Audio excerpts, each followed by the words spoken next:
All right. Well, hey everyone that's out, everybody out there. I think we've got, my gosh, over 50 people in the room with us. So welcome to the last sessions of breakouts at the OAA Leadership Experience. I think Chris Allen said, hey, you made it this far, you know, you're right there, right? You're on the 10-yard line. So great to have all of you with us. So this is about culture in the workplace. My name's Doug Pelkey. I'm with Europa Eyewear, and I also am an adjunct faculty at Reynolds Community College out of Richmond, Virginia. And I'm going to let my two panelists here introduce themselves, Johnna and Adam. Johnna, do you want to go ahead and introduce yourself? Sure. I'm Johnna Dukes. I'm from Spirit Lake, Iowa. I own my own practice and have for 10 years. So I'm going to be speaking a little bit about culture as it pertains to small business. As far as what to know or any fun factoids, I don't know. I don't find myself all that exciting, I guess. But I've got about 23 years in the industry, and I love what I get to do every day. Awesome. I'll go next. Go ahead, Adam. I love your glasses, Johnna. Oh, thank you. Very cool. Thank you. So hi, and I want to say thanks again for the opportunity to speak during the OAA Virtual Leadership Experience. It's a great opportunity for myself and also Warby Parker. But my name is Adam Bentley. I'm a licensed optician, and I manage optical field operations for Warby Parker. And I started with Warby Parker almost 9 years ago, and I actually got to join as one of the first licensed opticians. I'm currently based here in Los Angeles, and Warby Parker, we're a national brand serving both e-commerce and brick and mortar with a current staff of over 2,500 employees now. And we currently staff over 700 optical professionals, including opticians and optometrists. And Adam, I just have one quick question for you to get started. Do you like my glasses as well? I do. I like the blue in them. Okay. I like sure, because I was getting ready to give you all the questions. So I enjoy your glasses. I love a good tortoise. So now I'm back to dividing them up. Okay, so that's good. All right. So so this is about culture, and so I'll go ahead and kind of give us a running start here today. We hear the word culture a lot, and the kind of culture we're talking about is not the bacteria, sour cream, cottage cheese kind of culture. We're talking about workplace culture. And so that's going to be the conversation for the next 40 minutes or so. By the way, if you have questions that you want to ask, feel free to go ahead and put them in the Q&A. The chat, I think, is not working this time around, but the Q&A, you can put your questions in there, and we'll keep an eye on that and make sure that we get to your questions along the way. So culture is one of those things. I mean, in my history with optical, all 34 years, I guess, I've experienced many kinds of culture myself. I don't think the word's a pejorative. I don't think it has like necessarily a negative meaning, but it could have, it could be a culture where it's, hey, this is a great culture, you should go work there, or hey, this is kind of how the culture is, right? So as Adam and Johnna said, we have two people from very different perspectives, and that's really going to make for a great conversation today. So, I'll put it out to you, and Johnna, go ahead and kick us off if you want. How do you define culture? What is culture to you? How do you, what does it include? From your point of view. Yeah, really and truly, in my perspective, culture essentially boils down to this. If your business were a person, who would they be? How would they make you feel? And, for example, some people are smug, and you can feel that when you meet them. Some people are sunny and happy, and you can also feel that when you meet them. And so I really like to think that culture is how your business makes your customers feel. But not only that, it's how your business makes your employees feel. It's the personality that people come to understand about who your business is. That's great. Cool. Adam, what do you think? What does culture mean to you? How would you describe it in your workplace? But I love that. It's like, would I want to hang out with my workplace? the person. I think, culture at work is aligning values across the organization, whether you're a smaller shop or a larger corporation, but it's aligning values across the organization to lead to the company's mission. So at Warby Parker, we've actually established 8 core values that support our stakeholders. And our stakeholders are our customers, our employees, our community, the environment, and also our partners. So to me, culture in the workplace means like living these core values. And by living the core values each day, we're also ensuring each of those stakeholders are always like a priority in every decision that we make. So for example, like one of our core values is treat others as they want to be treated. And part of this means having a positive attitude. And I love this, designing with empathy. I bring this because, I bring this to my role every day, leading a team of optical professionals, that are there to help our customers and patients see, and treating each with respect and empathy. Do you have a favorite out of all those core values? Do you have a favorite yourself? I do. It was actually on another question I had there to talk about, but I'll talk about it now. So one of my favorite core values, I would say, because they're so hard to pick, but I would say presume positive intent, because I take that outside of work. It's not something I only live by at work, but I've actually realized that's something I take with me outside of work. Always presume positive intent. And I think what that does is it creates a good experience for both customers and also your employees. I love that. Mm-hmm. Johnna, what would you say, in your environment, what are you most proud of when it comes to the culture at your optical, in your business? There are a lot of things really, but I would say the number one thing that we've been able to establish when it comes to culture is really that we like to say we're a little different, but in the best kind of way. And, so when it comes to that, when our clients come to us and say, I hear you guys are a little different, that's when you know that this culture that you worked so hard to cultivate, that those seeds, are beginning to grow.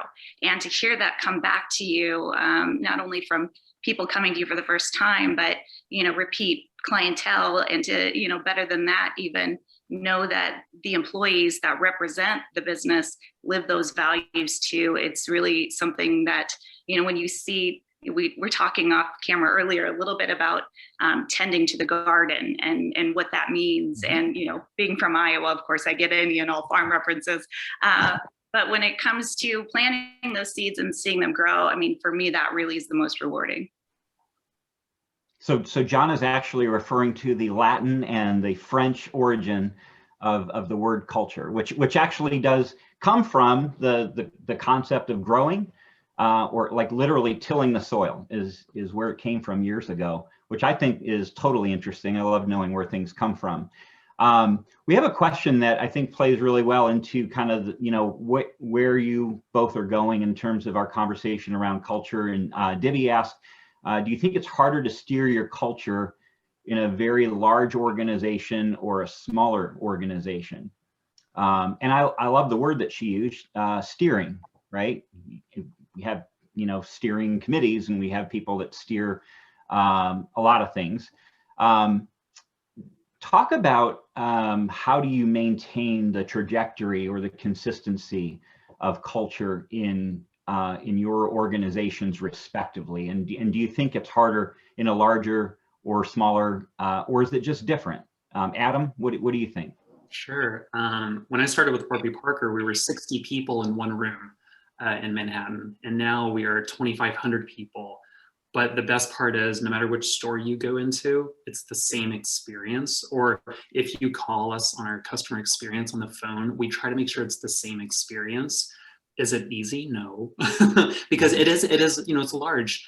And I think one of the biggest things is ensuring that your teams, even like a part-time person in Iowa or Washington, up to like someone that might work in our optical lab in New York, is making sure that, I think it comes down to like the training that we do, ensuring that the training is consistent with our culture.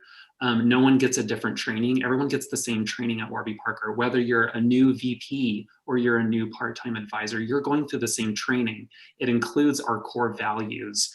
And I think it also, kind of pulls from inclusive hiring and making sure that we have, when our hiring processes, I think it's, but whether it's the questions we ask or, as we source candidates, it kind of goes back to that empathy. We're always looking for that person that can drive empathy, whether you're a part-time, because the part-time person, we have part-time people that are so successful. And we also have, our VPs that are really steering the ship. They both have to lead with that empathy.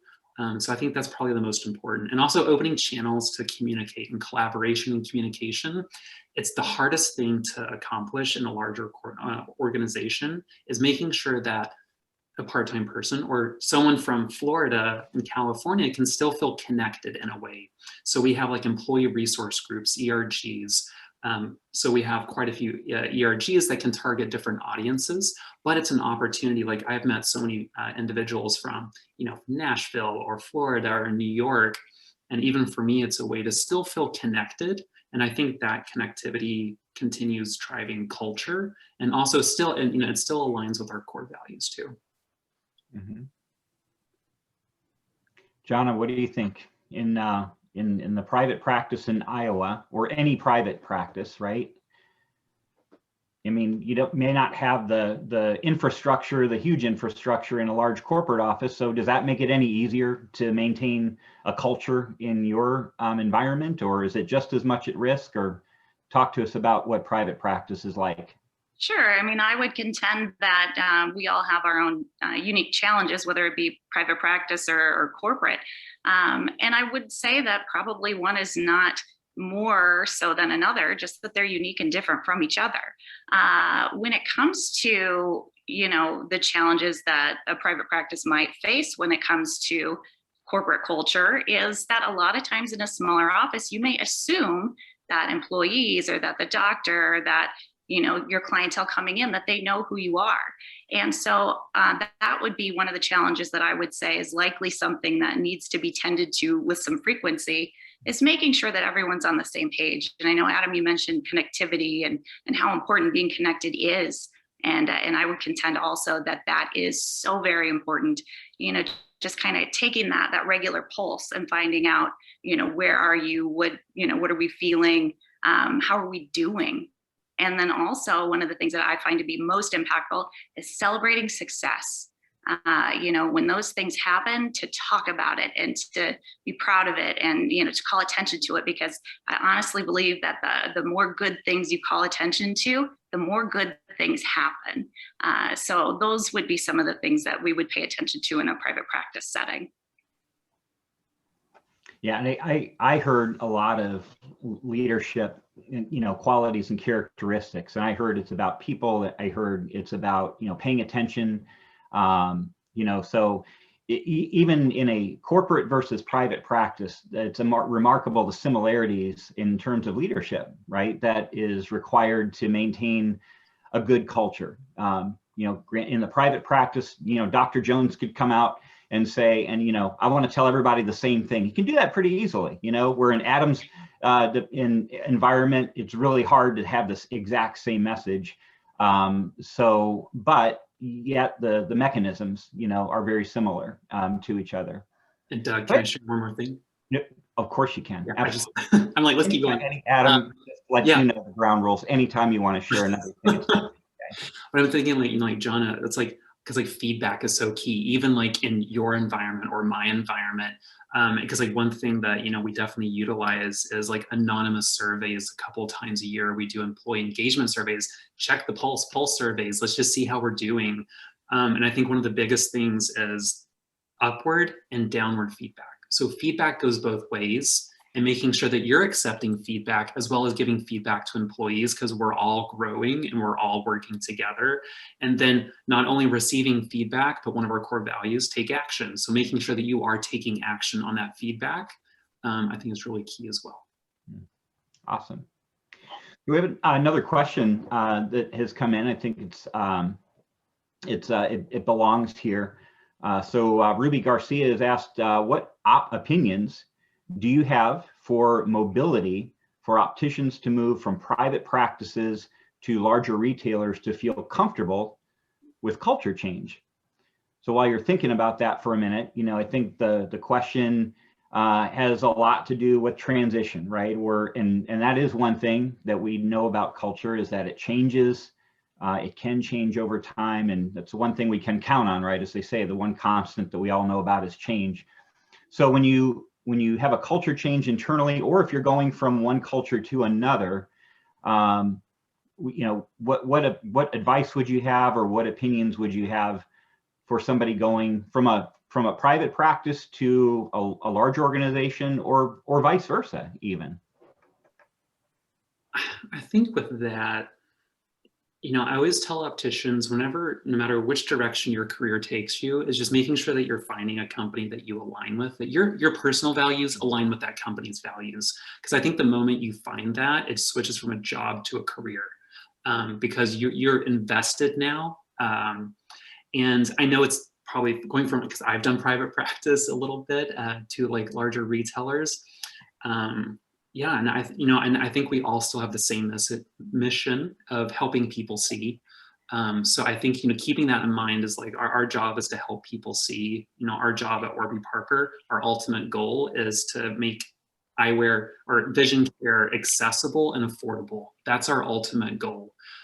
So I think, you know, just keeping in mind, you know, understanding, and you can ask these questions during an interview. What are your values as a company? What is the mission? Because you are interviewing for your next step in your career. Hope that answers that question. I think to speak to that, even to that point even further, you know, I love that. Ask about what the values are. Find out, you know, whichever organization you're in, but always know too that you bring your own energy to any situation. So, you know, looking at this question from an employer perspective, I know what I have intended, you know, as culture and for my particular organization. However, if you're not the one who gets to make those decisions, always know that the energy you bring to any situation is something that only you can influence too. But do ask the questions, find out what the corporate culture is, you know, find out if your values align. It really is, it does make your work life much more rewarding that way. Awesome. You know, one of the things that Adam, you had said that I just kind of picked up on, and you know, to throw a couple of things in myself here, there was, and I'm preempting myself a little bit because later on we're going to talk about, you know, kind of resources and reads, but I remember this little publication called The Obvious Choice. Came across it years ago, and it's a pretty quick read, but it talks about that next, you know, that next position for you. And I love the simplicity. It talked about, you know, to really to fit, or to know whether the culture is right for you or the job is right for you, you need talent, you need desire, and you need values. You know, the alignment with your values has to be there. And you could, you know, we all know that we're great opticians and we all have the desire to be great opticians, but if the values aren't there, if the environment or the boss doesn't share our values, if there's no alignment there, then, you know, the talent and the desire may be there, but it still may not be a good fit. So I thought that was a really, you know, it's good when you talk about going from one culture to another, right? What is your alignment with that culture personally going to be there? We've got a couple other questions. I'm gonna share some of these questions a little bit later because we've got some things coming up where I think they're going to fit really well. I like quotes. I've seen quotes, you know, all through the session today, through the leadership experience today. And you know, one quote that I've heard a lot in my career comes from, I think, Peter Drucker. He passed away a few years ago, but he was a management consultant. He was known for his contribution to management theory. And he had a quote. He said, "Culture eats strategy for breakfast." What's your take on that? What does that mean? Culture eats strategy for breakfast. I'm happy to take that. Take the first jab at that. Go for it. You know, I think, you know, my interpretation, so our ultimate objective, like with Warby Parker, is vision for all. So we aim to inspire and impact the world with vision, purpose, and style. We aim to provide access to quality, affordable vision care. But without an engaged team, it's challenging to make any progress. So I'd say employee engagement and belonging are imperative. All right. Anything to add, Johnna? Yeah, I think culture eats strategy for breakfast. To me, essentially what that means is you need both. And it's a little bit like saying, I want to go to New York, but not having a map to get there. And so knowing where you want to go is only part of the story. Having the tools to get there is the other part of it. So in my mind, the answer to that question really is that you need that culture to help put the parameters around what it is, eventually that you want to achieve. Yeah. How, not like this is what we were going for, but also how. How exactly. can we get there? Exactly. Yeah, and really, I mean, what we've been saying so far is that we need both, right? We can't just kind of be driving off in a direction, without a plan, without a strategy. But unfortunately, too many times it is all about the strategies, the conference rooms, the plans and all of that.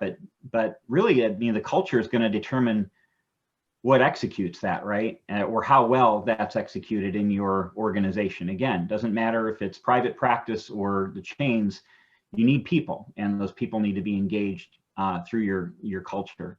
I have a question from Miranda Carlson, who I recognize, one of our former students at Reynolds. What are some things you should avoid to keep a healthy, encouraging environment or culture?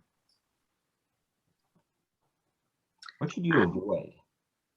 I would say things that you want to avoid are things that you would want to avoid in people, right? Like we talked earlier about if your business were a person, who would that be? I know in my own personal life, I try to avoid things that, don't, like the smug person, right? You can feel that. So I would say in a business culture, something to avoid would be becoming that smug person, right?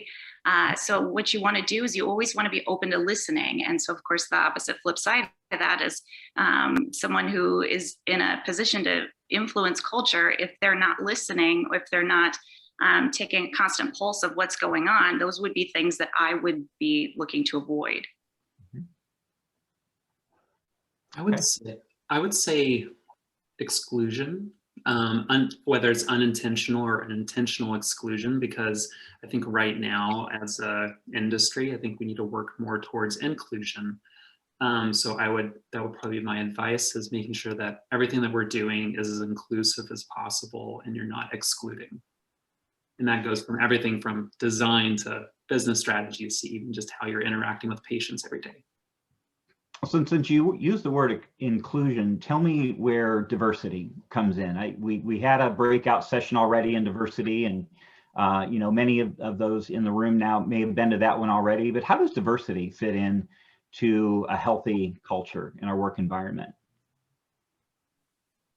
Yeah. So I think. Go ahead. Yeah. So diversity is always like the end goal. So that's what you're trying to get to. But what you need to make sure is that your, inclusion is the verb. So it's your actions that you take, making sure that whether it's your interview process, making sure that's as inclusive as possible. I think inclusion, and then you also have like equity, making sure everyone has tools built just for them to get to that same goal, because not everyone has the same needs or from the same experiences or backgrounds. So making sure that, and once you've established that, then you can finally reach, diversity. And you mentioned the hiring process. Divya actually asked a question about how much does culture play when you're hiring. She asked, do you align? So you approach it one of two ways, I think. Do you hire those who align with your culture already? So, somebody wants, already fits, or do you submerge or immerse new employees in a culture and hope for a fit? How does that come into play when you're bringing somebody in? It kind of goes back to that change in cultures, right? And you're bringing somebody in. So we talked about how important it is for a person to align their values and know that it's a good fit. But if you're a hiring manager, how do you approach it? Johnna, do you have any initial thoughts on it? Sure. Yeah. I know as an employer myself, when I'm looking to hire someone, I always say that I want to hire someone who reflects the values that we're looking for. The person is the person is the person, right? The job, if a person is properly motivated, if a person, has the drive to learn those things, some of those things can be learned. But, at the end of the day, if a person is someone who does not reflect those values, it might be harder to have an acceptance of the values as opposed to an understanding of the job itself. Mm-hmm. So when it comes to, just to kind of dig a little deeper, take a deeper dive on that, we want diversity, but at the same time, we want alignment and values. So how do you reconcile that? How do you reconcile, yes, I want difference, but I also want alignment at the same time? And it could be across a number of different things. It could be across age, it could be across background, it could be across, all kinds of different, areas of diversity. So how do you reconcile the alignment of values with, but yet embracing diversity as well? Well, I think those things can really go hand in hand. I think when it comes to that, best laid plans really would include both. And, I think that at the end of the day, if your values are that we treat people in a way that they would want to tell their friends about, I think that understanding how lots of people view the answer to that question would be valuable. And so that's really when I think about diversity, I think that the more opinions that you have, the more life experiences that you have access to, really develops this rich tapestry of understanding. And when it comes right down to that, I think any corporate culture would be heightened, would be made better by having more people's life experiences woven into that tapestry of creating what your company's values are. Okay. When you think about, we've been talking a lot about culture, and obviously it's important, right? Otherwise we wouldn't be talking about it, and everybody in the room I think would agree with that. But yet, why is it that in so many environments we don't pay as much attention to it as we should? And I think that kind of brings the question about the worth of culture. What is culture actually worth? We focus on KPIs, we focus on sales, we focus on retention, all these things. But what is the actual worth of culture? Why should we pay attention to it?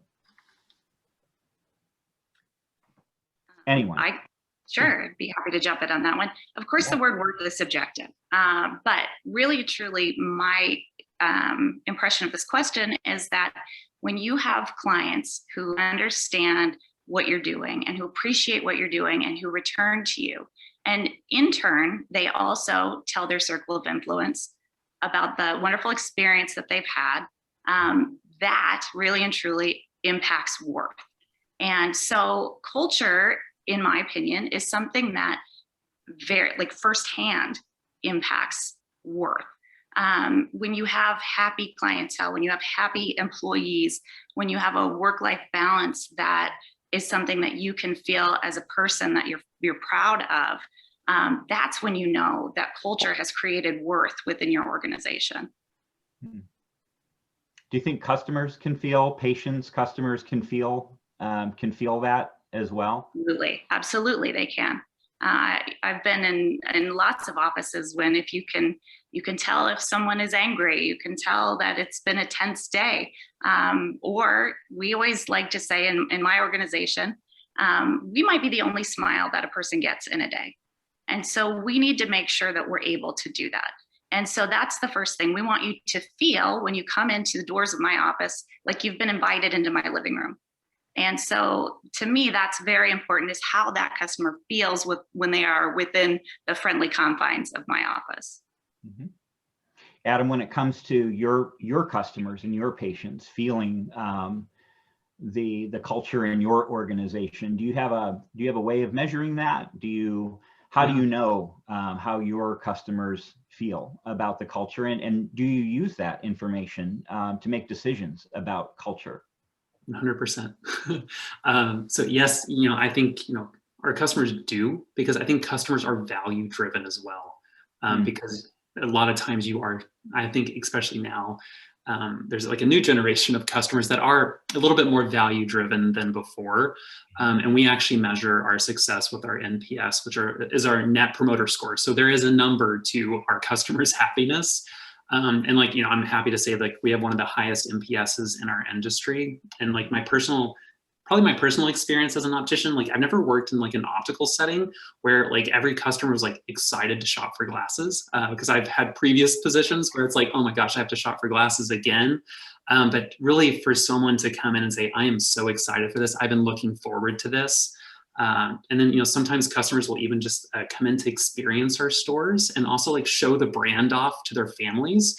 And I think that comes from culture as well, because it's how do you create a culture for a customer? Because we've talked a lot about employees, but then there's the customer experience as well. You're creating a culture for them. What are they stepping into? What is this environment? So I think, you have to look at it from both sides. As Johnna said, it's the clientele experience is just as important as the employee. So yeah, I definitely feel our customers are value driven. Yeah, I've experienced that firsthand myself, even being new to Europa, where I am, right now. I noticed the difference between, my customers, when they feel like they're part of something else, right? We have a following and they want to belong to something. And it's the same way if you're a patient or a consumer, right? You want to be able to be part of something. You want to be part of, that private practice, or you want to be part of that larger organization because of what they've experienced. But as you both have said, what's happening in our culture absolutely has, it emits waves, right, to people that come in and experience it. When somebody's having a bad day, or this is what they're about.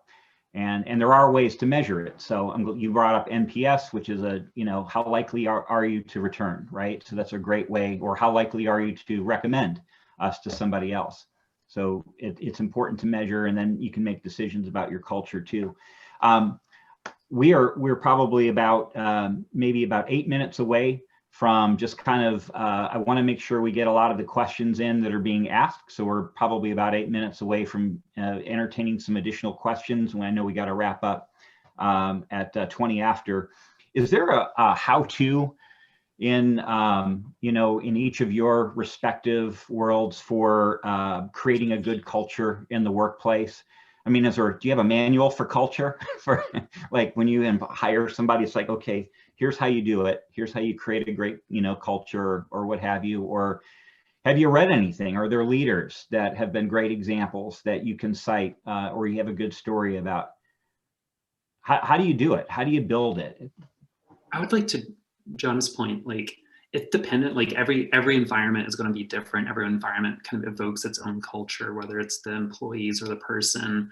But I think the biggest thing is collaboration and communication is so key in driving a successful culture. Like I said earlier, allowing open and honest feedback, both upwards and downwards, and then taking action on that. Because I think it's so funny, a little thing, and little things go a long way. So at Warby Parker, our our point of sale system, we call it POE, is an iPad, and our employees, if anything goes wrong, they can just shake it, and then it automatically reports feedback directly to our headquarters, and they can type in what happened so that we can automatically correct our systems if there's a bug in it. But it's little things like that, but it empowers the employee to know that they're making an impact as well. But it's, I think there are little things that that really go a long way as well. Mm-hmm. Johnna, what do you think? Do you have a manual on how to do it at your practice?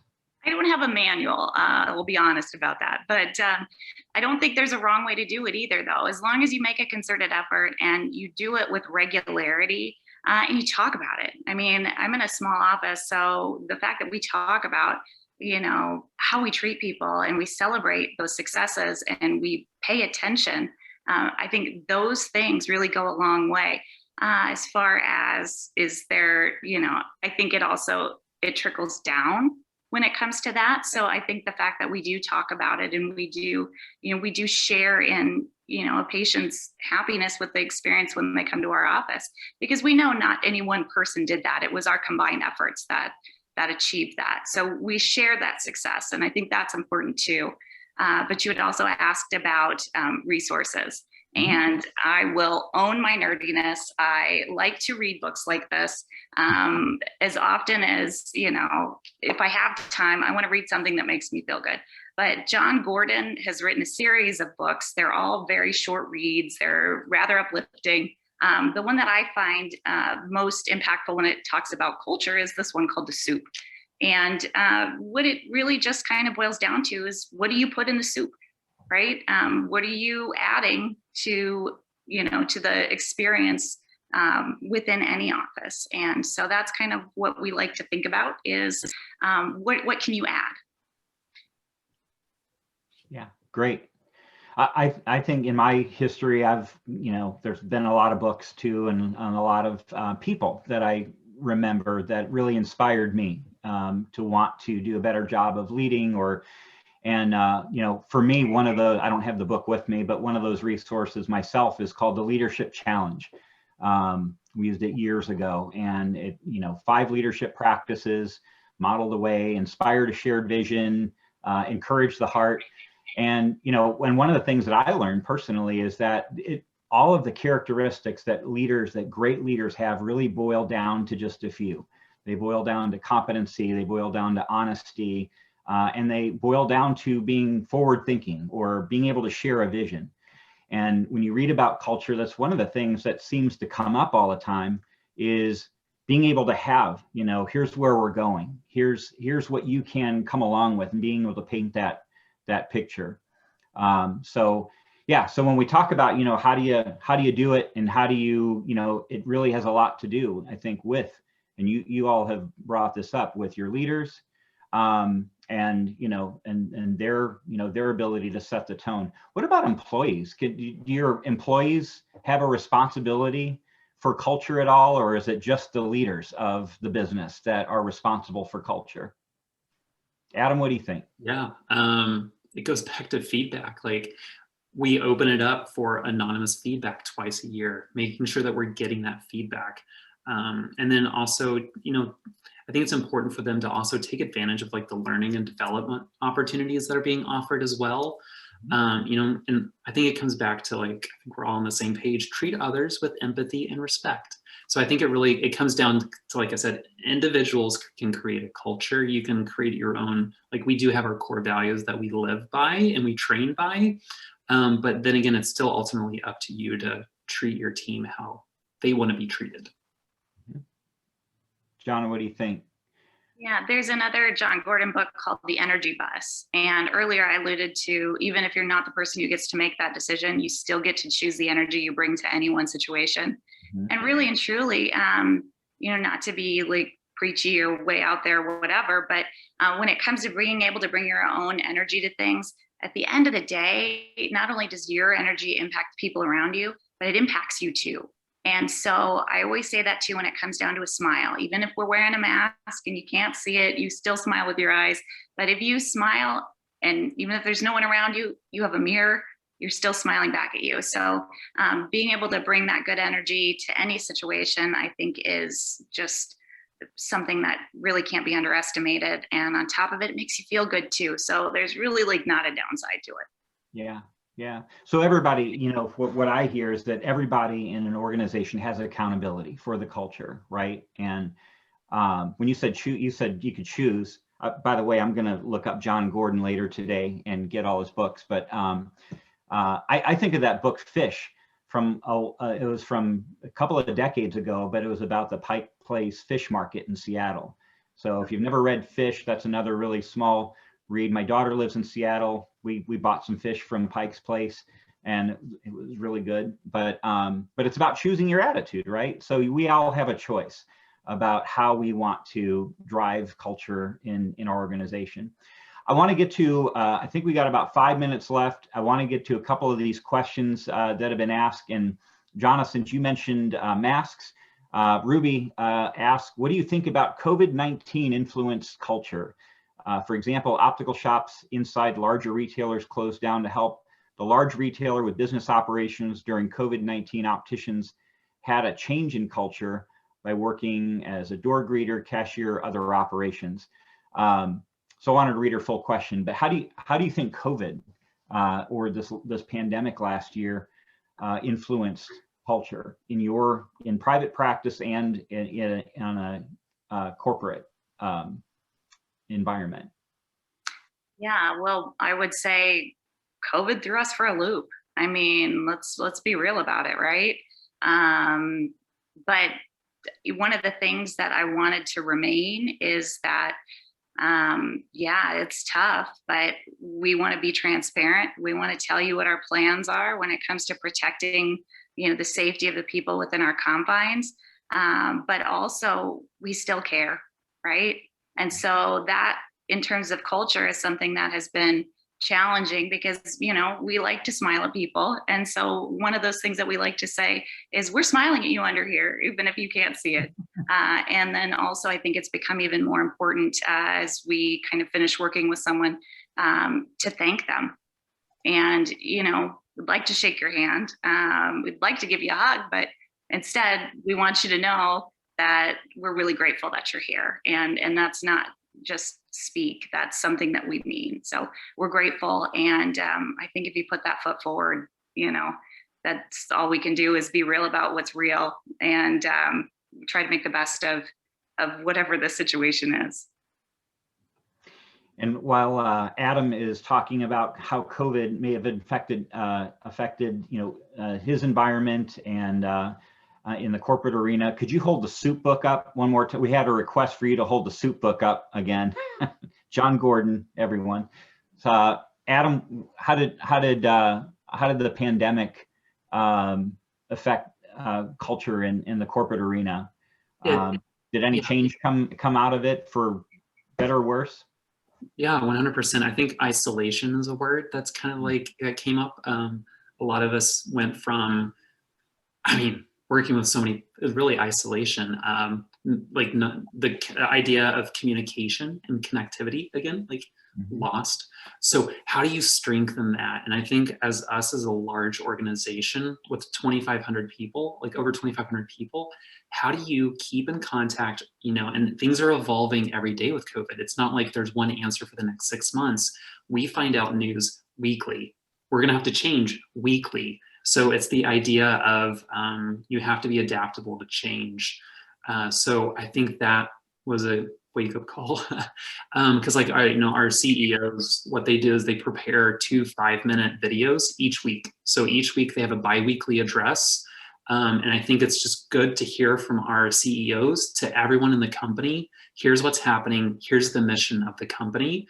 And I think it's that communication that really helps us get through COVID and, make sure that you still feel connected, that you are, and, you are aware of what is happening, what is in, and I guess we use the word transparency. I think Doug, you said transparency, but yeah, so transparency is key as well. How can you be as transparent with your employees because they're just as concerned as you are because it's their job. So definitely SA communication and transparency were a huge driver for us. It really goes back to your leadership again, right? And again, I think it's great that we have, both arenas here. And there's certainly other arenas in our industry that you can be part of, but we have private practice and the corporate arena. No matter which arena that you are in, how you lead and how you, is going to depend on, the direction that culture goes. And even in the face of a pandemic, I think we've heard all day long that some good things have come out of it. And there have been things and look at here, I think we have more people attending this leadership experience now than we've ever had it in person. So really good things can come out of some of this. I think we are out of time. I know we still have there's still a couple other questions that are up there that unfortunately we're going to get cut off in a minute, but lightning round, 10 seconds or less. Why is a healthy workplace culture critical to the success of a business? Adam, go. Okay. Again, culture drives mission. So without developing our core values or living by those as well, we wouldn't be driving our mission as a company. So the workplace should be an environment where an employee truly can be their authentic selves, and ensuring your employee that they are a stakeholder in every decision that you make ensures the success of your organization. All right, Johnna? Yeah, I think because your patients feel it, right? And at the end of the day, for me anyway, I come to work because my patients are there and I'm there to take care of them. Not only that, but my employees feel it. I want to be part of something bigger. And, you know, it's noticeable. You can feel it and it's tangible. So it's important because it ought to be important. I want to thank both of you for taking the time and the preparation to be here. Johnna Dukes and Adam Bentley, everyone, thank you both for your candor and for bringing your perspective, you know, to the table. I love it that we're all together in this. Public service announcement for everyone else in the chat. There is a link to get back to the general session, which I think is going to be starting up now. So thank you all for participating, and we'll see you back there. Hope to see you again in the near future. Hope to see you in person next year or at Expo. Bye, everyone. Thank you.